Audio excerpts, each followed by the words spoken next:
Senate will come to order. Mr. Schauffler, please call the roll. Senators Amabile, Baisley, Ball,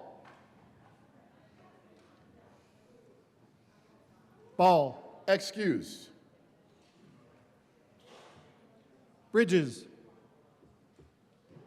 Excused.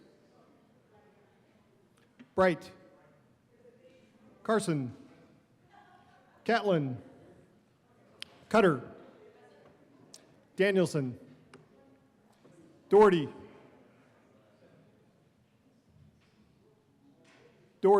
Excused. Exum, Morning, sir. Frizzell,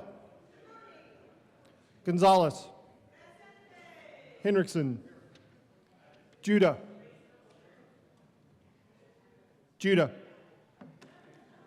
Kip, Kirkmeyer, Colker, Marchman, Michelson Janae, Mullica, Pelton B, Pelton R, Today. Rich,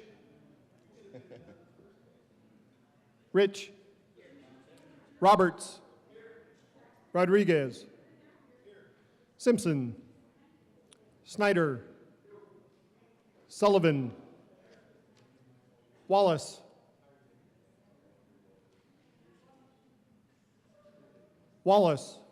Excused.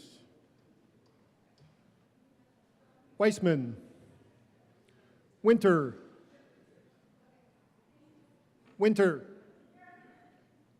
Zamora Wilson, Ball,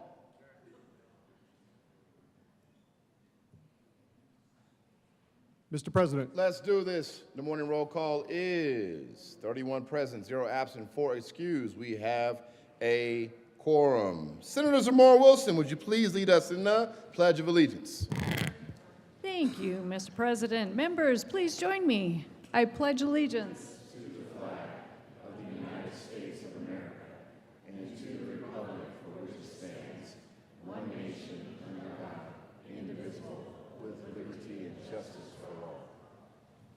Approval of the journal. Senator Ball.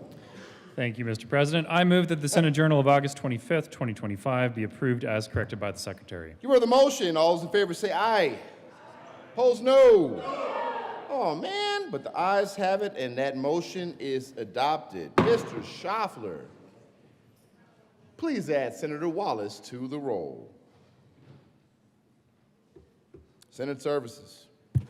Correctly re-engrossed, Senate Bill 4, correctly revised, House Bill 1004 and 1006, correctly re-revised, House Bill 1001, 1003, and 1005, correctly enrolled, Senate Bill 5. Senatorial 5.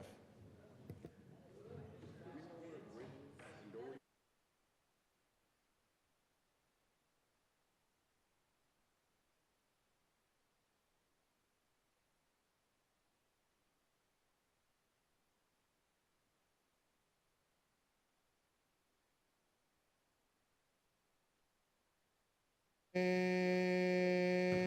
we're back. Mr. Schauffler, please add Senator Doherty to the roll. And please add Senator Bridges to the roll. Third reading of bills.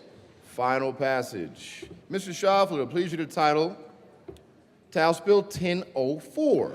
House Bill 1004 by Representatives Stewart and Camacho and Senators Marchman and Snyder concerning authorizing the Department of the Treasury to sell tax credits to qualified taxpayers and in connection therewith creating and allocating the proceeds to the tax credit sale proceeds cash fund and transferring the proceeds to the general fund and making an appropriation. Senator Marchman. Thank you, Mr. President. I move House Bill 25B 1004 on third reading and final passage and ask for your aye vote. Further discussion? There is discussion. Senator Kirkmeyer. Thank you, Mr. President. Members, I just came up. I'm not going to take a long time, but I just want to say again, these tax cuts actually are not assisting with the budget. We are essentially selling $125,000 worth of tax cuts, Thank you. $125 million worth of tax cuts to only recover $100 million. So we actually lose $25 million out of this one, out of 1004. We lose $25 million out of our general fund budget. That's how it plays out. This one at least is going to our general fund budget, but what really would have assisted, and please don't take any pictures of me while I'm down here, thank you. Not right now. Not in this shirt. It looks I know good. it'll be on the Colorado Channel, but I'm looks waiting for clothing. It looks good. Looks good. Thank you, Mr. President. I You got it. appreciate that. Anyways, we would be better off in our state if we actually just pause the tax credits. If we pause tax credits worth $100 million or $125 million, that would actually assist us in balancing our budget. This is actually just going to make our budget worse. And as I said the other day when I came up here, it would be better to pause the tax credits. And there's a whole list of tax credits. In fact, they were in Senate Bill 9 this year, but there was a list of like $214 million worth of tax credits that we could just pause. You don't have to stop them, but you would just pause them for 1 year in this tax year, and that would make the difference. And I appreciate the good senators from Loveland and from Colorado Springs, trying to find something to assist with balancing the budget or narrowing the gap, but this actually really does not improve our situation. What will happen is that, first of all, again, instead of selling $125 million worth of tax credits, we're going to sell the face value of $125 million, but we're discounting them, and we will only get $100 million for those. So that's $25 million short, and make sure I'm in the right one. So again, it just would have been better if we would have had the opportunity, and I understand you did not have the opportunity to do this, but it would have been better if we had the opportunity to have been able to pause tax credits to actually fill the gap, especially when we are already under the cap. But in reality, this will just make our situation that much worse. Thank you. And I ask for no vote. Senator Snyder. Thank you, Mr. President.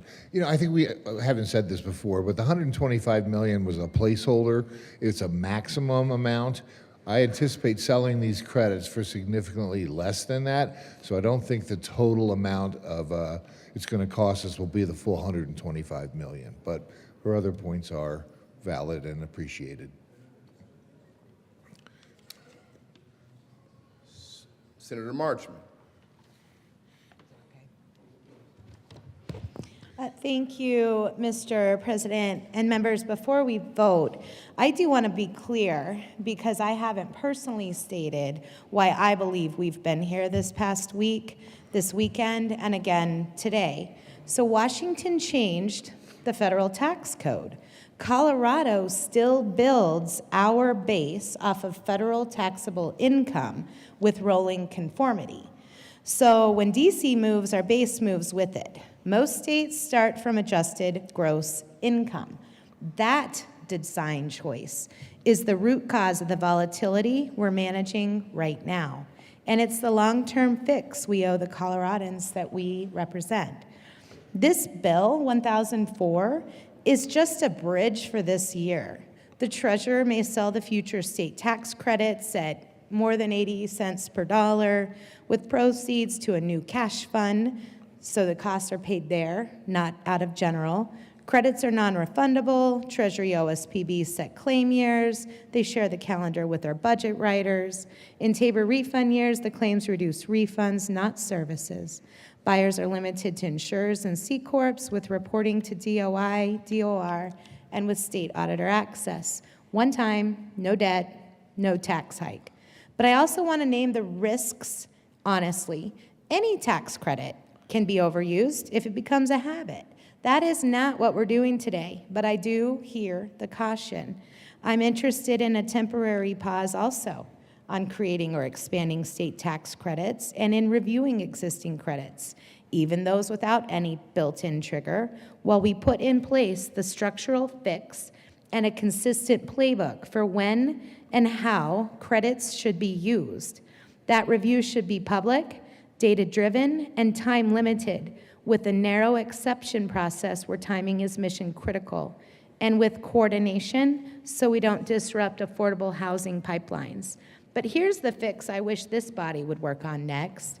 Let's modernize the base from FTI to AGI so fewer federal twists flow through.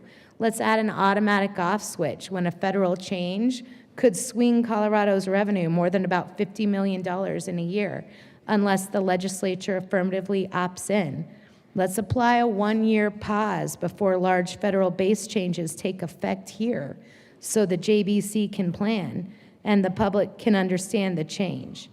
If that modernization retains revenue to stabilize services and avoid future emergency extraordinary sessions, then we should refer it to the voters for their consent. That is good governance, it is transparent, and it ends the cycle of special sessions. Colleagues, HB 25B 1004's practical and disciplined bridge with an 80% floor, a clean cash fund structure to keep our general fund safe, state control of claim years shared with the JBC, and real oversight.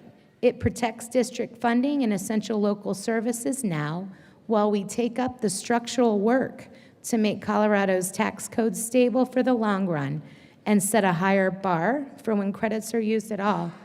I respectfully ask for your yes vote. Thank you. Very good. Senator Frizzell. Thank you, Mr. President. And I regret that I don't have my very colorful shirt on today, but I am what I am. So, members, I have spoken at length about my concerns around selling tax credits. I have very, very grave concerns. I've talked a lot about how there is a very real possibility that they could be overused. I've also talked about the very real possibility that when those tax credits are actually triggered, when they are redeemed somewhere down the road, whether it's 2 years, 3 years, 4 years, whatever, that's going to exacerbate an already difficult budget situation. Because, again, and I want to say it again, we have done nothing in this special session.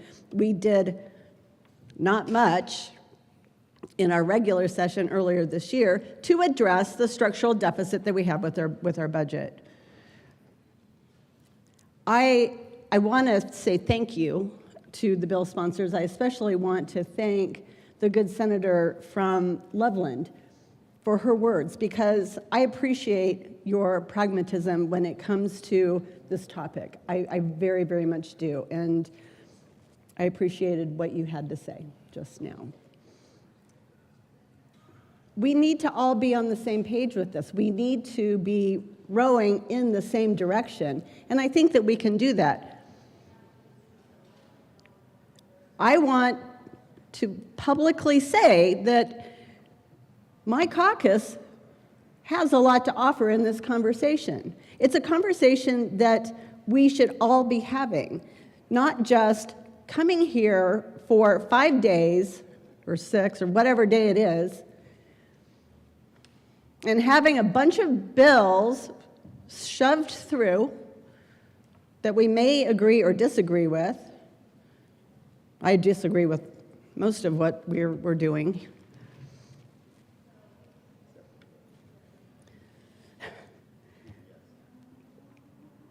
I even co-sponsored it. That's how much I loved your bill.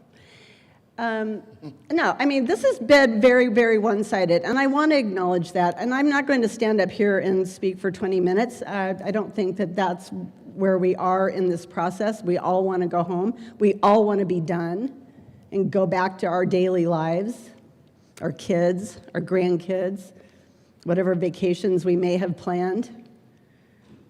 But we need to leave here with the understanding that we must work together on behalf of the people that we represent in the state of Colorado and address a structural deficit that exists.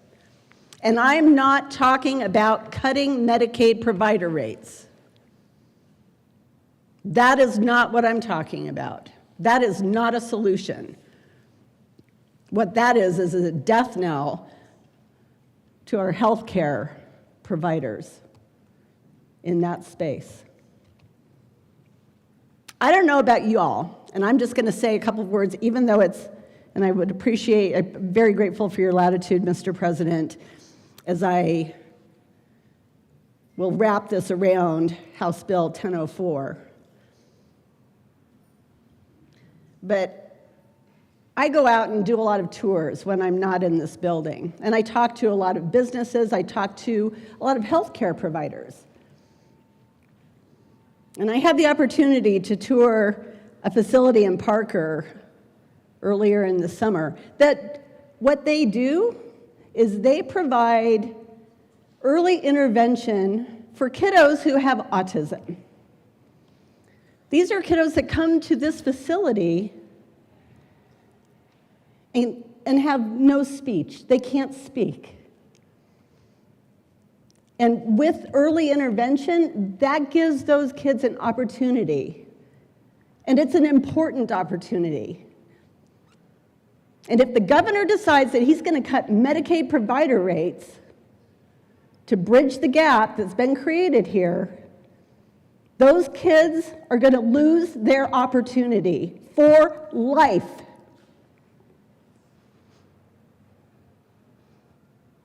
You get one shot.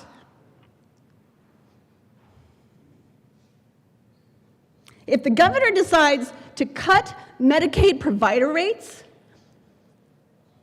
rather than cut the spending of his own departments, the IDD community in my hometown of Castle Rock will have to cut services to those most vulnerable. These are people who cannot live alone.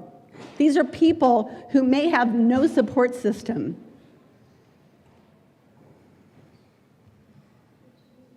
This is important. So when I stand here before you talking about House Bill 25B1004, I want us to talk about the realities of what we do, not in the short term, but in the long term, and how we fix this. And we cannot fix it on the back of K through 12 or Medicaid provider rates. That is unconscionable and wrong.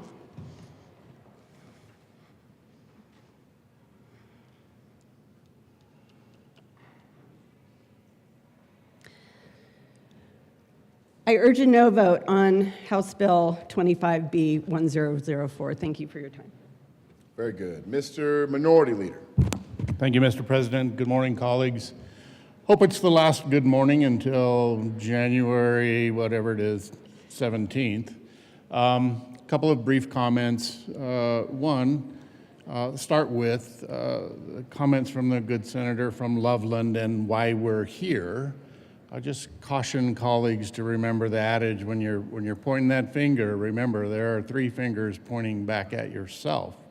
What I touched when we started this special session about sometimes the irony of this place and thinking about we're here because of an action of another governing body.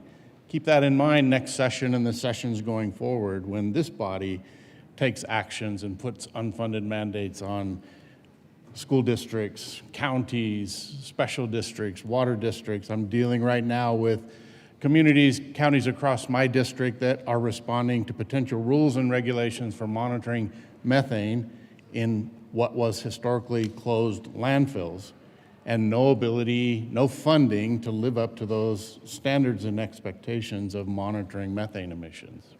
So just remember that next session when we're here and having these similar conversations about what we expect of other governing bodies as well.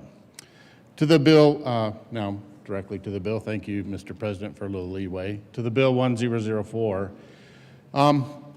I've been trying to process, and I think of it a little bit almost like a loan. We're going to get $100 million today, and we're going to pay back generally. We're not going to get that revenue to the tune of up to $125 million. So it's like borrowing money from the fiscal note at a 21% interest rate is what it amounts to. If they sell them at the very minimum, I think at the 80% level. Hopefully we're not selling them at 80, but at something better than that. But in the reality, This is like taking a short-term loan over a 3-year, I think they got to set the standards at maybe up to 5-year period to repay that. But again, are we willing to take that bit of a risk to prop up to the tune of $100 million in this bill and another $100 million in another bill? Are we willing to take that risk at that cost? Are there not other alternatives we could consider? That's been challenging for me to process. I appreciate what we're trying to get to and close that gap. For me, it's just a bridge too far, and will not be supporting 1004 this morning. And would encourage you all to think heartily about that as well, and encourage a no vote on House Bill 25B 1004. Thank you, Mr. President. You're welcome. Further discussion. Senator Kirkmeyer. Thank you, Mr. President. Got the right bill, got the right shirt on. Thank you. Yeah, now you can take a picture. Thank you so much. Oh, thank you. Did you take a picture last time too? Okay, thank you. I appreciate that. I mean, there are pictures of me out there in that shirt, but it just doesn't really feel appropriate here on the floor. Ryan's got a small business on the side if anybody wants to donate. Okay, great. Photography. All right, so I just want to be clear because I was hearing conversations, side conversations, and thank you to the good senator from Greenwood Village. I don't know if that's really where he's from, but whatever. Anyways, the sale of tax credits, and again, thank you to the two sponsors. I know that you're working to try and fill the gap, and that's important because we weren't able to come back through the call to actually be able to cut spending. And it could possibly help fill the gap this year, but it causes problems in the out year. That's why I was saying that it doesn't necessarily fix our budget hole. It may help with the gap in the short term. It just pushes out or kicks the can down the road, if you will, into the next fiscal year. So if you look at the fiscal note, it's very clear. So we are selling, just so everybody understands, in this case, we are selling $125 million face value tax credits. We're giving a good deal. And the buyer of those will essentially pay 75 cents on the dollar. 80 cents on the dollar. What that does is it could, if enough tax sales occur, if we're able to sell all $125 million of tax credits in this fiscal year, it would assist us with bringing money in up to $100 million into this fiscal year. What it does is, however, and this is where I said, doesn't necessarily help the budget. I mean, if we would have sold those for face value, that would have been $125 million. So essentially, it's a cost to us of $25 million. And then in budget year 26-27, again, looking in the fiscal note, under the general fund, up to a loss of $75 million out of the general fund, because they could start claiming their tax credits starting in 26-27. At least that's what it says in the fiscal note. And in the out years, it says up to $50 million. So that's what I was talking about. That's what I'm saying. Right here, what it says in the fiscal note, it does not necessarily help us with our budget issue or solve anything in the long run. There is some short-term gain if we sell the tax credits. Not disagreeing there. But we would have realized even greater gain if we just would have paused $125 million of tax credits.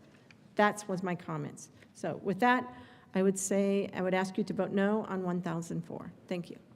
Further discussion? Seeing no further discussion, the motion is the passage of House Bill 25B 1004. Are there any no votes? Senators, Mr. Minority Leader Frizzell, Kirkmeyer, Zamora Wilson, Rich, Pelton B, Baisley, Bright, Pelton R, Carson, Catlin, Henriksen. With a vote of 22 ayes, 12 noes, 0 absent, 1 excused, House Bill 25B 1004 is passed. Co-sponsors, Senators Wallace, Kipp, Judah, Michelson Janae, Winter, Gonzalez, Cutter, Weissman, Sullivan, Exum. Please add the president. Mr. Schaffler, please read the title of House Bill 25B 1006. House Bill 1006 by Representatives Brown and Gilchrist and Senators Judah and Mullica concerning modifications to the Colorado Health Insurance Affordability Enterprise to address the affordability of health insurance in the individual market using non-appropriated funding sources and in connection therewith making an appropriation. Senator Mullica. Thank you, Mr. President. I move House Bill 1006 on third reading and final passage. Further discussion? There is discussion. Senator Sullivan. Thank you, Mr. President. I gave this a lot of thought last night, and I wanted to come up and certainly support it for the reasons that we do have the ability to make changes to our tax code and the way we align ourselves with the federal government. For decades and decades, the IRS used to be a nonpartisan organization that helped enforce our tax policy and our tax codes and collect our monies for it. Now, it's in its third director in the last 8 months. The last one before that only lasted 3 days because he said something uncomplimentary to the crime lord that's running our country now. And he's used the IRS, instead of being a tax collecting industry, he's used it to come after people that don't like what he's been doing. And it's caused me to take a look at a lot of other things. I mean, some of the legislation that we've passed pertaining to gun violence prevention. In that legislation, we are hoping that we're going to get support from the ATF. And this administration has gutted the ATF so that they're not going to be there to do the stuff that we wanted. Same thing with the IRS. They've done away with over a third of their individuals that are working there. Who knows when they're going to be able to align everything that there is. And speaking of, well, you knew that this stuff was coming up the way that it was. Why didn't we do something about it before? Well, it's because he weaponized the Supreme Court. And we've been spending the last couple of years working on making sure that women have reproductive rights, that we've been able to protect our LGBT communities, and because they're sending ICE agents into our preschools, we've had to do something about immigration here in the state of Colorado. So we are going to have to get to the tax code and how we align with the federal government. So I am in support of this, and thank you so much for bringing this forward. And I encourage all of you to take a look at your legislation and stuff that you're aligning with the federal government, because it's not the people that we thought they were. Members, thank you. I appreciate it. I've allowed leniency on both sides for folks to talk about things that may not be pertaining to the bill, but I do want to caution us on particular name calling of individuals, regardless of who they are. If they're the President of the United States or one of us as colleagues, let's be thoughtful about not name calling. Thank you very much. Senator Pelton B. Thank you, Mr. President. First off, before I even get started, I would like to thank the co-prime sponsors of this bill. I know that there was a lot of work into this and that sort of thing, and I appreciate this, and I appreciate that they were thoughtful to maybe possibly figure out a way to go around it without raising fees, and I appreciate that very much. My concern is the concern that my good colleague from Castle Rock had brought up earlier when we were having the debate on seconds about mortgaging our future with future tax credits. I'm concerned about that. I'm concerned about what we're going to be doing on that aspect of it. Because I'm one of those guys that likes tax credits, but I totally agree. I said, you know, this could possibly hurt us by doing that. And I have some other concerns where the money is going. You know, my good colleague from Weld County who pointed out to me several times about $38 million extra dollars going to Omni Salud. I worry about where that money's going and who's being paid for. I worry about that aspect on this bill as well. I think we really need to be thoughtful of the fact when we come in here and we say, we're going to take this away from these insurance companies, we're going to take away that 4% or 2% or whatever it was to have them leave, and then we're going to give them more incentives to do tax credits. I mean, what are we doing here? Are we supposed to be working on the budget, or are we trying to figure out a way around to give somebody a different way of tax credits, or so they can stay here, or whatever? I mean, this is getting frustrating to watch this happen. But I do appreciate all the work that went into this, so we didn't have to raise fees. I do appreciate that aspect. But I mean, I don't think this is the way to do it. I think there's other ways we can do it. Like, if we could make cuts, if we could actually make cuts to spending, we probably could fix this stuff a lot easier. So anyway, that's about all I had to say, but I just asked for a no vote on 1006. Senator Bridges. Thank you, Mr. President.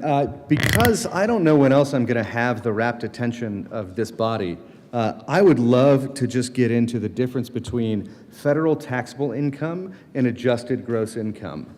Yeah, this is fun. So the first time, it is related to the bill. Come on. I'm just joking, go ahead. Half of what you said is kind of only partially. All right, so here we go. AGI, FTI. Adjusted gross income is that first line, essentially like, here's all the money you bring in. FTI is federal taxable income, is after all of the tax credits, all of the, what some of us in here are calling loopholes, what other people call deductions, all of these different things, right? It's everything at the federal level that brings down what it is that they apply their tax rate to is applied to federal taxable income.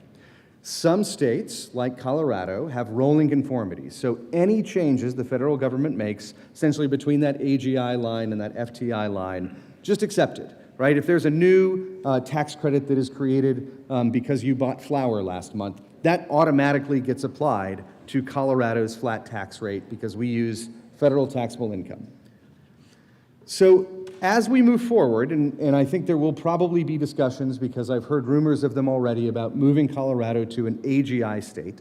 There's only 4 states in the country that use federal taxable income with rolling conformity. So to change that, to either not automatically accept changes at the federal level or to just move to AGI, it's a pretty significant change. And I just want folks to keep in mind that that would mean that right now, when companies claim these deductions, it is the IRS that investigates. And that has been a trusted partner in this to verify that companies are actually claiming credits that they deserve and qualify for. And if we took on those duties, then we would have to come up with our own enforcement mechanisms on this. I think real questions have been raised and are valid about whether that's a practice we would like to continue. But just on the whole, sometimes using FTI actually means that we see an increase in our budget. My second year here in the legislature was the first time that this current president, the last time he was around, passed a change in the tax code, and it resulted in $1 billion more in revenue for the state. This time it was very different. So sometimes it goes up, sometimes it goes down. As we move forward in this process, I just wanted to lay some groundwork for that conversation, because I don't know when else I'm going to have all of you willing to listen for a few minutes about AGI and FTI, so thank you for the indulgence. Seeing no further discussion. There is further discussion? Senator Judah. Thank you, Mr. President. Right now, at this very moment, and over the past 2 weeks, I have honestly not cared about who voted how in Washington. I really have not. And quite frankly, I don't believe any of us have the luxury to argue at this point that this bill is political, and it's okay to point fingers. What happened on July 1 happened. It's done. It's over. We got our marching orders to figure out how to stop what is about to be catastrophic for Colorado, for everyone in our districts. I refuse to stand before my constituents, before anyone in Colorado, and face any kind of moral reckoning because we did nothing. Because we chose to make it political. Because we couldn't find a funding source that pleased everyone. Because we chose to focus on placing blame. But what I do care about at this very moment, over the past 2 weeks, yesterday, is in about 8 weeks' time, Coloradans will open those envelopes and will be faced with the disastrous reality of a $25,000 health care increase. Opening an envelope and getting slapped in the face with $25,000. Who are those people? Those are our elderly, our families, our farm workers, our restaurant workers, our constituents, the people of Colorado. What I do care about is making sure people don't die because they couldn't continue their chemo, they couldn't get their heart medication, or they couldn't afford an emergency procedure. I've literally had constituents tell me I was in an accident, I needed to go to the hospital, but my first question was, how much is that ambulance ride gonna cost? Is that what we're here to do? We were given 2 very short weeks to figure this out, and you're right. I think we're all frustrated. That was not enough time to figure out how to stop the bleed. But this bill is the result of those marching orders on July 1. But now we have 5 months to keep planning. Still not enough time, but we have 5 months we didn't have 2 weeks ago. I feel like asking and quite frankly begging every single one of us not to make this political is a foregone conclusion. But nonetheless, I humbly ask for your aye vote. Senator Kirkmeyer. Thank you, Mr. President. Thank you, Mr. President. I'm just going to be brief. I agree things shouldn't have been made political. We're trying to figure out what to do here in our state.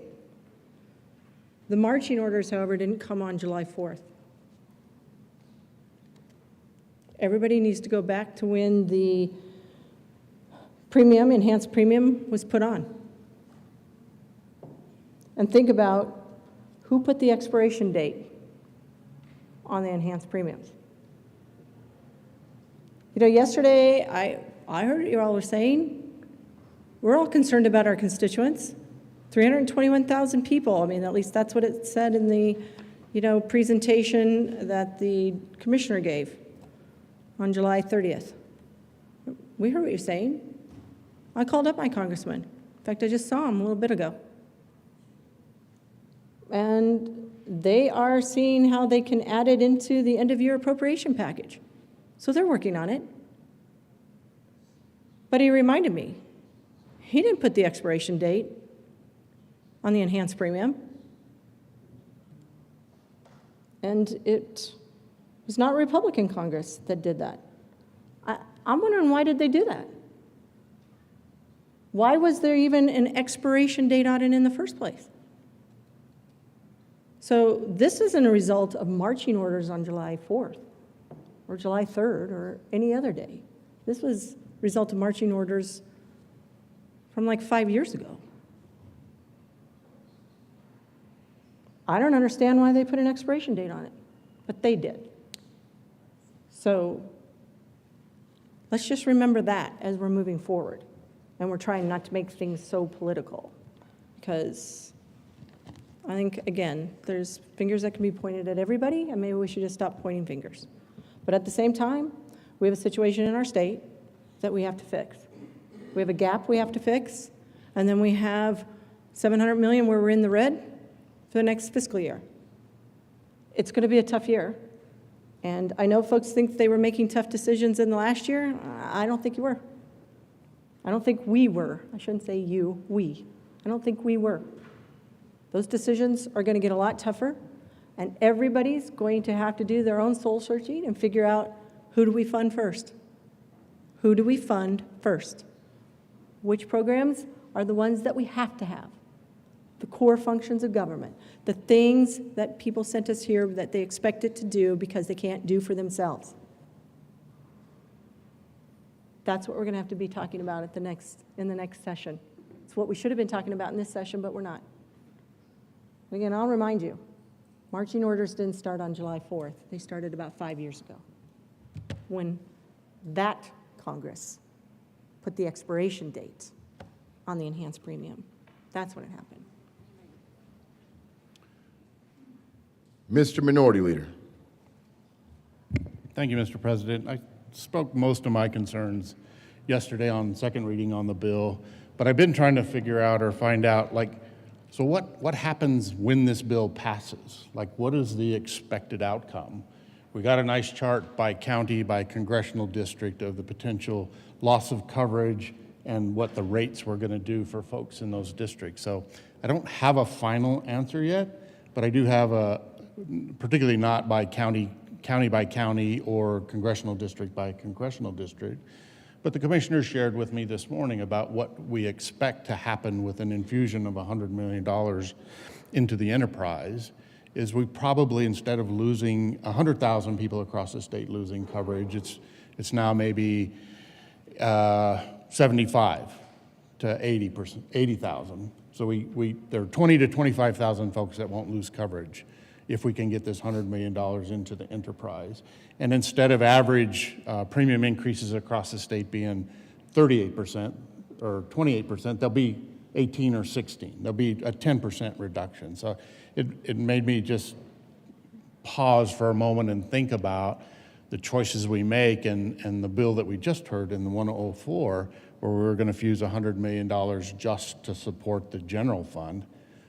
If we're trying to prioritize things, why would we not put $200 million into the enterprise? Then could you expect to save another 20 to 25,000 folks from losing coverage and another 10% reduction in premium rates?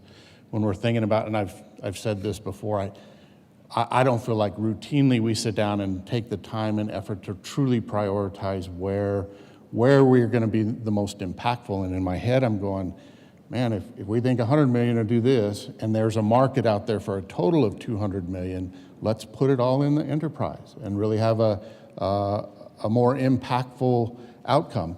If you believe that the tax credits are worthy of doing this, and I've already spoke that the challenge is in that space. But if we could do that and have that kind of an impact, because you can focus, and we've routinely said about trying to take time and effort and energy about trimming expenses in the general fund, it seems like an opportune time to think about putting potentially 200 million into the enterprise versus 100 million. So I just wanted to highlight that. The commissioner shared that with me this morning. I was really curious about what we think this impact will be. Thank you to the sponsors again. It's been great conversation and working with you. I could never get to an agreement, but enjoy the conversation and the thoughtful approach to your effort and your truly attempt to keep it from becoming political. Thank you, Mr. President. Very good. Senator Mullican. Thank you, Mr. President. Before I get started, I really want to acknowledge some folks who have been a part of this process.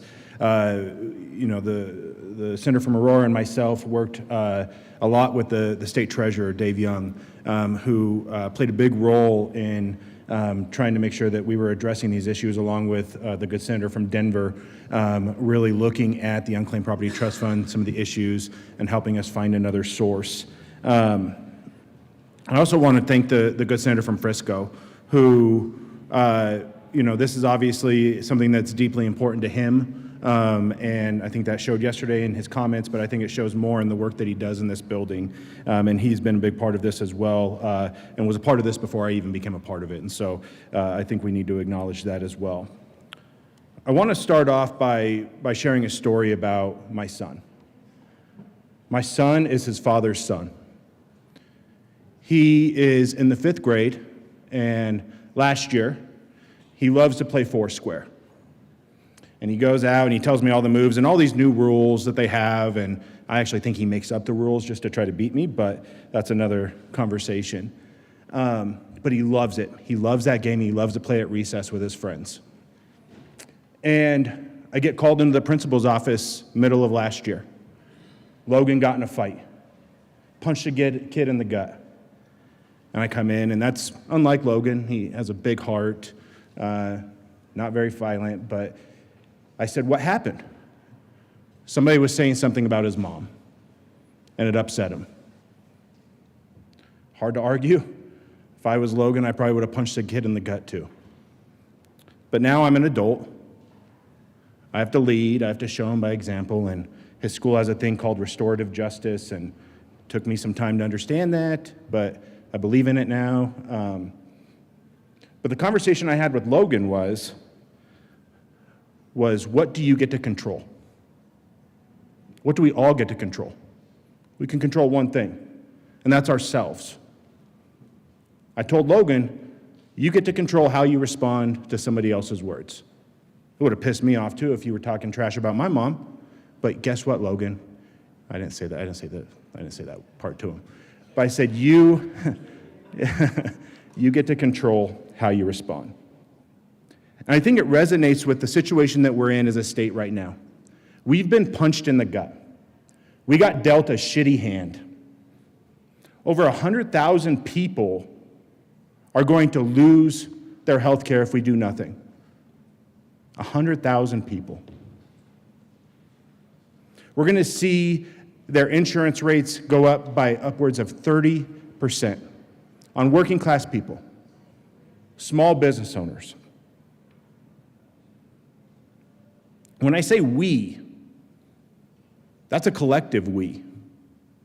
That's not just Democrats that are getting impacted by this. That's not just Republicans that are getting impacted by this. That's a we.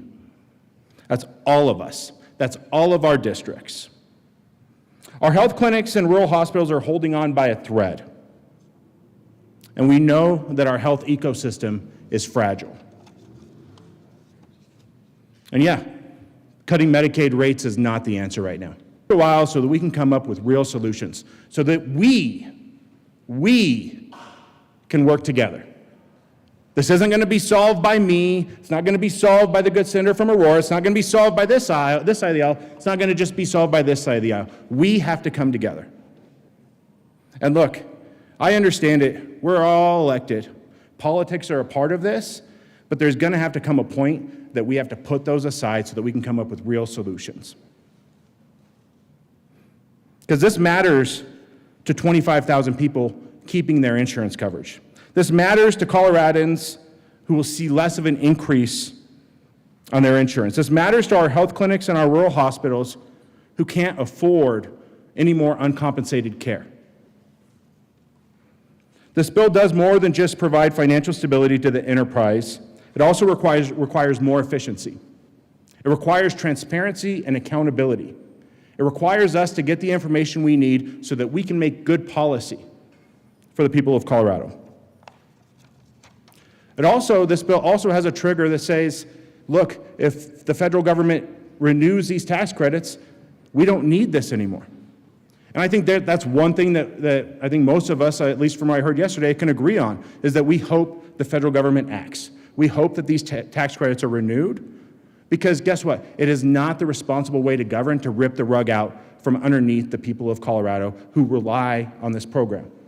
We can debate, we can disagree with maybe pieces of the program, but if you're going to do something, the responsible way to govern is to at least provide that runway. We also know that this isn't the ultimate solution. We have a lot more work to do today, and that starts today. Maybe not today, but probably tomorrow, once we get some more time with our families. If we don't want to see more people lose health coverage, if we don't want to see health insurance rates skyrocket, if we want to see more maternal health deserts or clinics closing, if we don't want to see people truly harmed, then we have no other choice than to roll up our sleeves and get to work. And that's up to all of us. But the first step is today. We have to ensure we stabilize the market, protect as many people as we can, and give us the space and time we need to try and solve this. I ask for a yes vote. Seeing no further discussion, the motion is the passage of House Bill 25B 1006. Are there any no votes? Senators, Mr. Minority Leader Kirkmeyer, Zamora Wilson, Rich, Baisley, Frizzell, Pelton B, Catlin, Pelton R, Carson, Bright.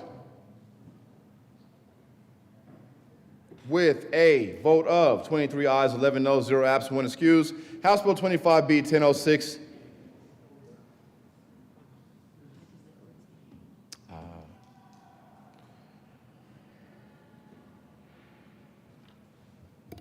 You want to be counted as yes or no?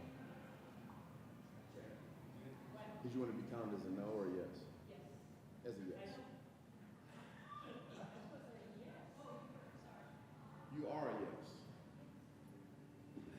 Mr. Schaffler, please mark Senator Rich as an aye vote. With a vote of 24 ayes, 10 noes, 0 absent, 1 excused, House Bill 25B 1006 is passed. Co-sponsors, Senators Amabile, Dougherty, Cutter, Wallace, Gonzalez, Kipp, Winter, Michelson Janae, Bridges, Snyder, Sullivan, Ball, Weissman, Exum. Please add the President. Signing of bills. The President has signed House Bill 1001, 1002, 1003, 1005. Delivery to the Governor. To the Governor for signature on Tuesday, August 26, 2025 at 9:26 a.m. Senate Bill 1, 2, and 3.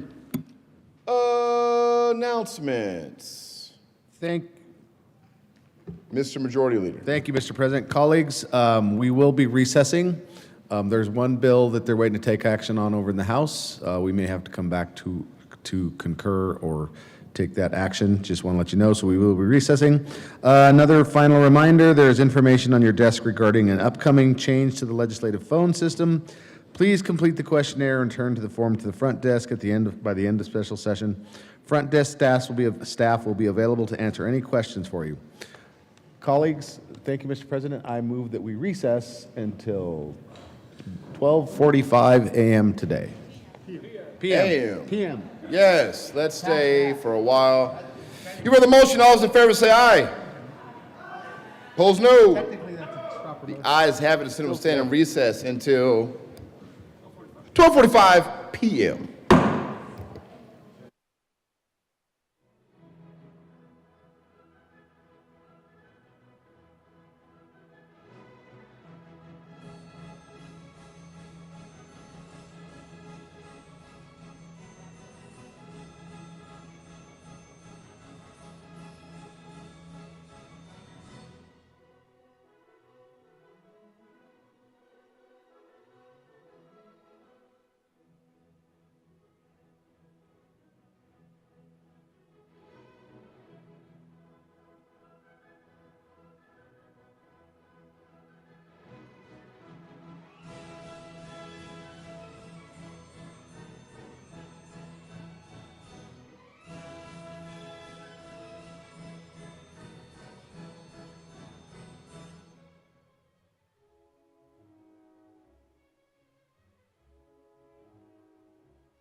Colker.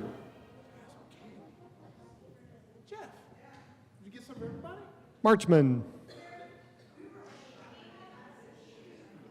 Michelson Janae. Mullica. Pelton B. Beldnar. Rich. Rich.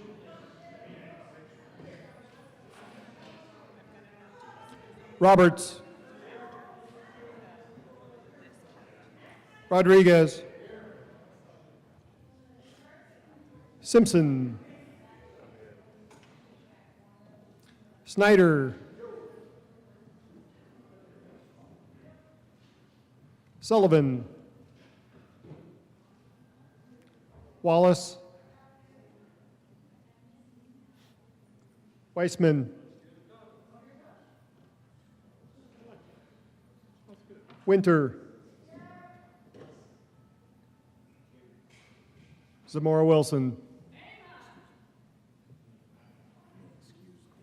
Amabile.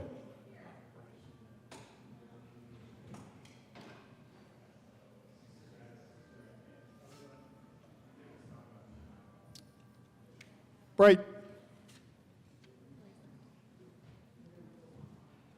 Danielson. This is the call. This is the call.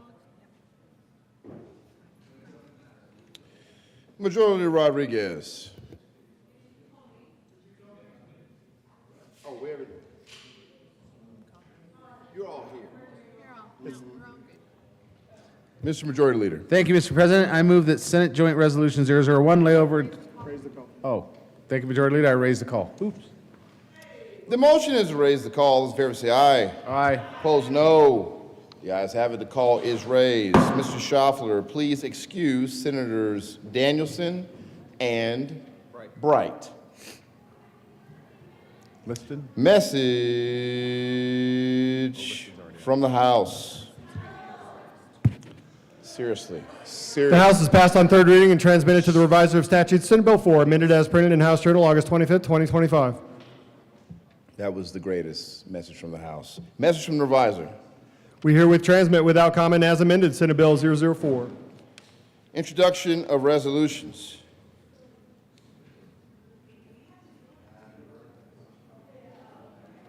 Nah, that was not a joint resolution. It's a House resolution. Yes. Majority Rodriguez. Did you already read the resolution? No. Senate Joint Resolution 001 by Senator Rodriguez and Representative Duran concerning adjournment sine die of the first extraordinary session of the 75th General Assembly. Majority Rodriguez. Thank you, Mr. President. I move that Senate Joint Resolution 001 lay over until later in the day. Motion is lay over SJR 001 later in the day. All those in favor say aye. Opposed say no. I know, but the ayes have it, and SJR 001 will lay over until later in the day. Appointment of the committee to notify the governor. Majority Rodriguez. Thank you, Mr. President. I move the committee be appointed to notify the governor when the Senate is ready to adjourn sine die. Is there any objection? Seeing none, Senators Kipp, Marchman, and Zamora Wilson are appointed to notify the governor when the Senate is ready to adjourn sine die. Consideration of House amendments to Senate bills. Mr. Schaffler, please read the title to House Senate Bill 004. Senate Bill 004 by Senator Rodriguez and Representative Bacon concerning measures effective no later than June 30th, 2026 to increase transparency for algorithmic systems. Mr. Majority Leader. Thank you, Mr. President. I move that the Senate concur with the House amendments on Senate Bill 004. Psst, boo, gobble, gobble. No? Want to tell us why, Mr. Majority Leader? I don't think it's any of your business. Very good. All right. That has not been the theme at all. That has not been the theme Read the bill. at all this special. Colleagues, the bill was changed. It left here without an appropriation. They just took out the word appropriation in the title, so that was the only correction made. Seeing no further discussion, the motion, the Senate concur with House Amendment to Senate Bill 004. Are there any no votes? Senators Bridges.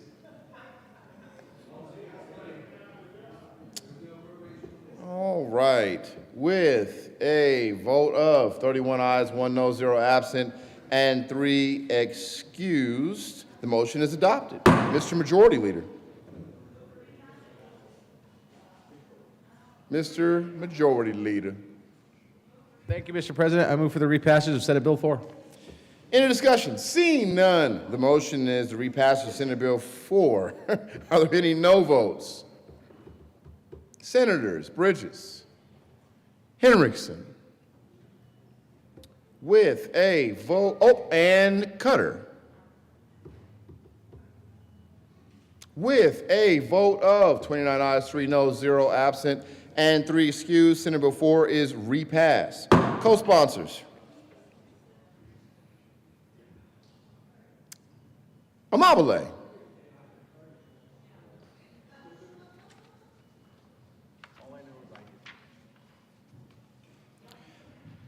Committee to notify the governor. The committee notified the governor of the Senate is ready to adjourn. Sine DA is now excused. The Senate will stand in recess until the committee returns. It's all good, it'll be virtual. He's down in Pueblo.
The Senate will come back to order. Would the committee please report out? Senator Marchman. Thank you, Mr. President. The committee went down looking for the governor. Funny, he's not there, but there was a sign on the front of their office that said that they're closed due to health issues. So, for public health. So we were able to get him on a FaceTime call, and he said thank you for being here. And yeah, he's in Grand Junction for a Democratic Governors Association meeting right now. Health. A health concern. Health concern, I think. Senator Zamora Wilson. Regarding the health concern, I think he's allergic to cuts. Senator Kipp, please close us out. The governor did actually confirm that he'd be making cuts and presenting a lot of those cuts to the JBC on Thursday. So I suggest you tune in starting at 2 p.m. I did, however, make sure to mention to the governor that if he hadn't put AI in the call, that the extraordinary session would not have been as extraordinarily long as it was. There you go. Very good report out. Thank you very much, members. Excellent work. Consideration of resolutions. Mr. Schaffler, please read the title of SJR 001. Senate Joint Resolution 001 by Senator Rodriguez and Representative Duran concerning adjournment sine die of the first extraordinary session of the 75th General Assembly. Mr. Majority Leader. Thank you, Mr. President. I move Senate Joint Resolution 001. Would you like it to be read at length? Yes. Yes. Please read that Please at read length. this at length. All 30 pages. Be it resolved by the Senate of the 75th General Assembly of the State of Colorado, the House of Representatives concurring herein, that when the first extraordinary session of the 75th General Assembly adjourns on August 26, 2025, it shall stand adjourned sine die. Is there any discussion? Mr. Majority Leader? Thank you, Mr. President. Colleagues, thank you for the work and the time we did this week. On that, I move that we adjourn sine die. Hey, is Bob Gardner here? Would Bob Gardner like to have a few words? No? All right. All right, the motion is the adoption of SJR 001. Are there any no votes? Anyone want to stay here? Please put the two hands. Thank you. With a vote of 32 ayes, 0 no, 0 absent, and 3 excused, SJR 001 is adopted. Co-sponsors, everybody, please add the entire roll call to, don't do that, don't do that. Further announcements? Anything, Mr. Majority Leader? I was making sure, you good? Thank you, Mr. President. Once again, I move that the Senate adjourn sine die. You heard the motion. All those in favor say aye. Opposed, no. The ayes have it, and the Senate will adjourn sine die.